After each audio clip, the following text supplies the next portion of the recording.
A good evening to you all, and thank you very much for joining us here on Rwanda Television News. We do hope you had yourselves a very productive Tuesday and a great start to the week. Now here are our headlines. The 2024 Cyber Index report by the International Telecommunication Union ranks Rwanda among the top 5 African countries excelling in legislation and investment in cybersecurity, placing it 46th globally. The Chief of Defense Force of Seychelles, along with the head of the Commissioner of Police and the Commissioner of Prisons from the same country, are currently visiting Rwanda. And on the international scale, South Africa, where there is a snowstorm, has pounded the KwaZulu-Natal province.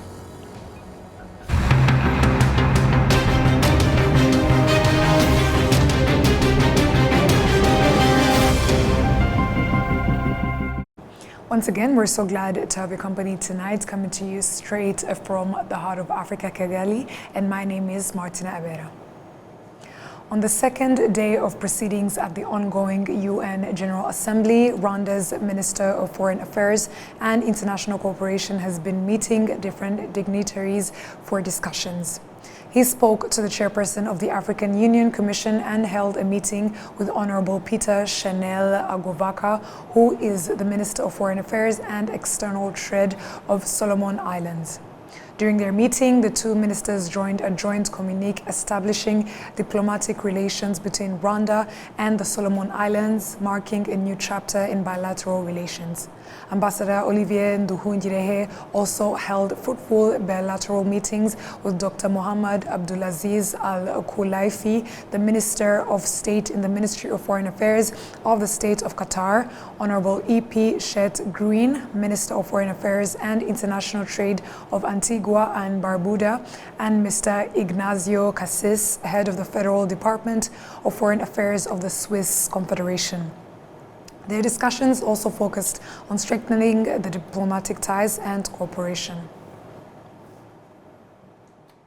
The 2024 Cyber Index report by the International Telecommunication Union ranks Rwanda among the top 5 African countries excelling in legislation and investment in cybersecurity, placing it 46th globally. We have more of this report from Olive Nete.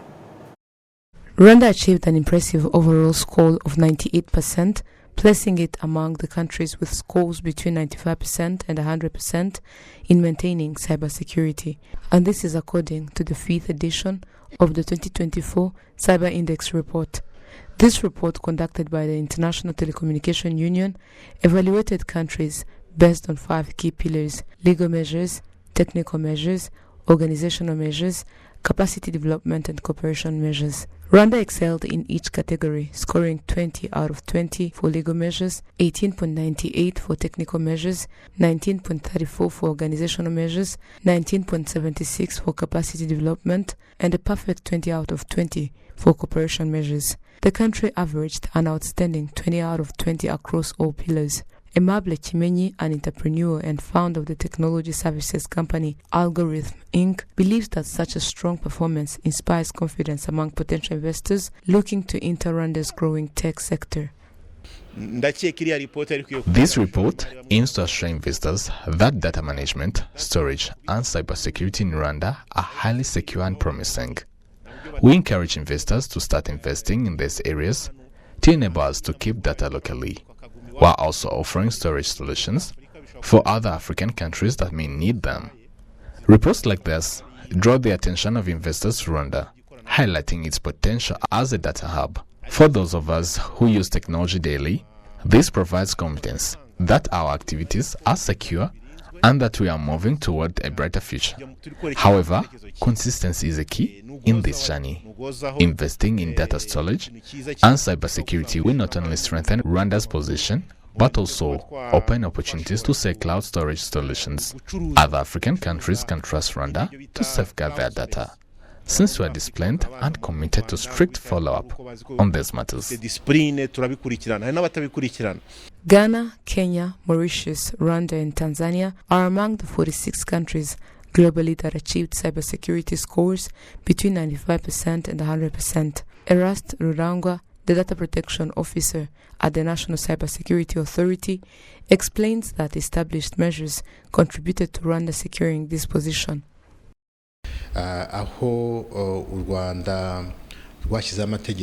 Rwanda has established laws that punish cybercrimes and help prevent such offenses. In addition, a law was introduced in 2021 focused on protecting personal data and well-being of individuals. These two pillars of legislation have played a key role in helping Rwanda achieve its current position. The second pillar is technical measures, and Rwanda has been commended for having a dedicated team that monitors cybercrimes and cyber attacks, providing 24/7 assistance to those in need. This was a significant factor in the country's ranking. Another important pillar is governance. Due to its strong governance, Rwanda recently established the National Cybersecurity Authority, which further improved its score in this report.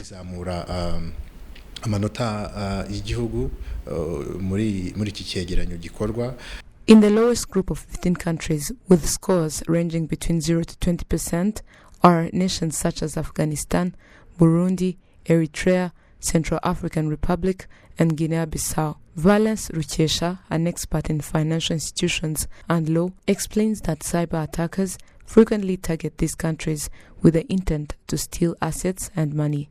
If you look at what is happening in other countries and what is happening in Rwanda, I think we are much better than many countries, because these occurrences, these happenings in the financial sector, whereby you find everyone complaining that their money has been stolen, it's not very common in Rwanda. But of course, people keep on also updating the information. So banks are supposed to train their staff according to the central bank regulation, and these policies and procedures and all programs and mechanisms in place and strategies should also involve the board. So it is from the top to the bottom. From the board is involved in all this, ensuring that their technology is safe and secure, and of course ensuring that there are enough policies and programs and strategies in place to ensure that there is business continuity. But in business, using the technology, the business is also safe. A similar report published in 2022 ranked Rwanda 7th out of 10 African countries in fighting cyber attacks, with a score of 79.95%. However, the 2024 report shows a significant improvement, with Rwanda increasing its score to 98%. According to International Cybercrime magazine, cyber attacks are projected to cost the world $9.5 billion in 2024. Global losses from cybercrime are expected to continue rising by 15% annually, reaching $10.5 trillion by 2025, up from $3 trillion in 2015. Olive Nete, RTV News. Thank you, Oli, for that report. The Chief of Defense Force of Seychelles, along with the head of the Commissioner of Police and the Commissioner of Prisons from the same country, are currently visiting Rwanda. The purpose of this visit is to strengthen and promote cooperation between Seychelles and Rwanda, particularly in areas related to defense, law enforcement, and prison management. Adam Squizera with more. The Chief of Defense Forces of the Seychelles People's Defense Forces, Brigadier Michael Rosette, along with his delegation, visited the Rwanda Defense Force headquarters on Tuesday, where they were received by General Mubarak Muganga, the Chief of Defense Staff. He also extended a courtesy visit to the Minister of Defense, Juvenal Marizamonda. They had discussions on enhancing the existing bilateral defense cooperation between the Seychelles People's Defense Forces and the Rwanda Defense Force. He was also briefed on the Rwanda Defense Forces transformation journey. I'm here today on a fact-finding mission to ensure that we try to find the right way to implement the Memorandum of Understanding on Defense Cooperation. We have discussed here various bilateral issues, how we can work together, particularly in terms of training together, because we have many commonalities. Though Rwanda is a landlocked countries, Seychelles being an island state, we found that there are many commonalities because Rwanda depends on tourism as a part of its industry. Seychelles also, we depend on tourism. So we must ensure that both countries, that these sorts of industries are protected in our countries, remain safe, and by cooperating and working together. Later on, Inspector General of Police CG Felix Namuhoranye received Commissioner of Police Ted Balbe, the Seychelles Police Chief, at the RNP General Headquarters Kachiru for a bilateral meeting. Commissioner Balb and his delegation are in Rwanda for a 4-day working visit to strengthen the existing cooperation between the two institutions. CG Namuhoranye explains. This meeting is an opportunity to learn from each other, share experience, and establish strategies for sustainable cooperation and security, and policing needs of our countries and the continent at large. I would like to remind that Rwanda has consistently demonstrated its readiness to engage in meaningful partnership, both regionally and internationally, and I want to assure you, Commissioner, that Rwanda National Police is and will be a reliable partner, and we are ready to working with you going forward. Commissioner Ted Balb of Seychelles highlighted that in addition to the existing collaboration between the two institutions, Seychelles is eager to work closely with Rwanda in combating drug abuse. He expressed hope for enhanced cooperation, particularly in exchanging strategies and ideas that could help Seychelles effectively curb the use of drug trafficking. And one of our main problem is the narcotics, the illegal trafficking of narcotics. And we have the sources from the Macron coast. If Rwanda is experiencing issues with drugs, then we can as well exchange information and capacity building as well on how you do it and how we do it. We can exchange. Among others who were served was Janet George, the Commissioner of Prisons, who was received by his counterpart, Commissioner General Evariste Murenzi. In addition to military and security cooperation, Rwanda and Seychelles have fostered a cooperation that has led to the signing of cooperation agreements in various sectors, including tourism, technology, investment and education. This relationship was further strengthened recently with the heads of both countries who solidified their ties. Last month, Seychelles President Wavel was one of the heads of state and government officials who attended the swearing-in ceremony of President Paul Kagame. Adam Squizera, RwandaTV News. Thank you, Adams, for that report. World Vision has officially announced that they will improve the standards of living of more than 300,000 people. This was reiterated this Tuesday at the launch of their new Thrive project of 2030. And Nora Gladys with more. In the first year of implementation, the project will target around 162,000 households, including 50,000 ultra-poor graduation households with 220,000 people who have been enrolled for the last 2 years. These cohorts will be supported for 3.5 years. Another cohort made of 680,420 people will be enrolled from 2027 up to 2030. The total target for this project will be 1,360,841 people, driven by the vision to see everyone everywhere World Vision works have access to transformational resources they need to move out of poverty. The project will support the development of productive, profitable, and sustainable livelihoods to ensure the self-reliance of targeted households. This will be achieved through the implementation of a package of evidence-based interventions focused on mindset change, collective action, financial inclusion, and market systems development. Pauline Okum, the World Vision Rwanda National Director, points out that in this new Thrive project, they will base themselves in helping people to have health literacy and also providing them with resources that will help them in development and improving their living standards.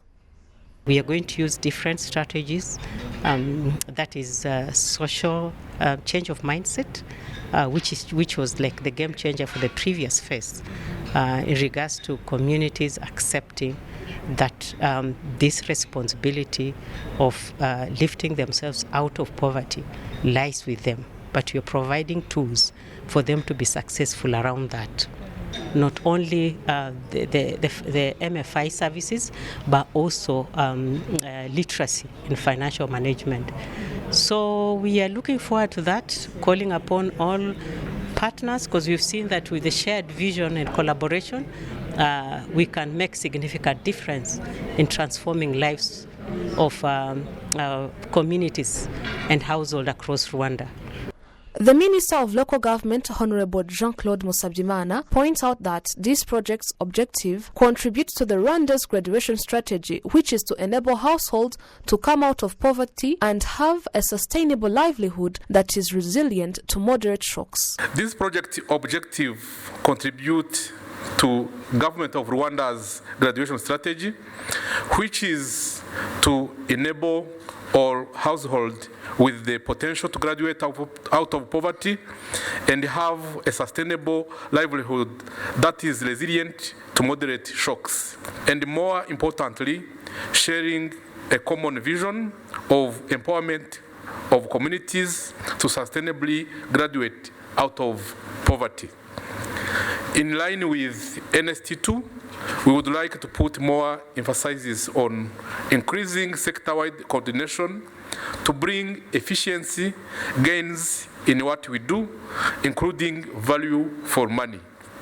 Stakeholders and participants of this project of World Vision Organization, including religious organizations, say that according to the vision of this project and its aim, it will be achieved in the targeted time.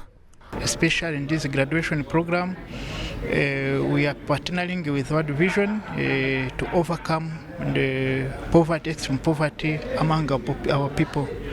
And also we are partnering with World Vision in malnutrition eradication, education, livelihood.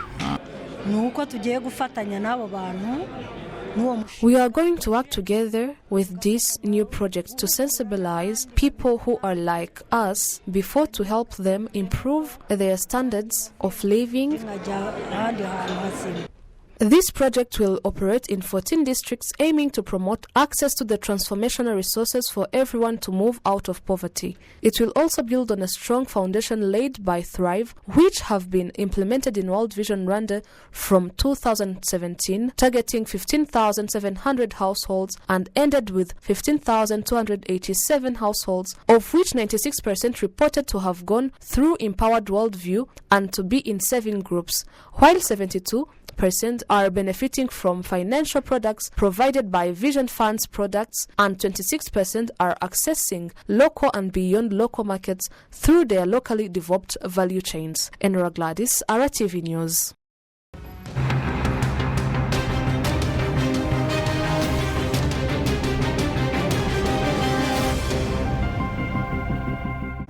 And on that note, on behalf of the news production team as well as the technical team, would like to thank you very much for sticking with us on RTV News. My name is Martina Abera. Stay safe and have a great night.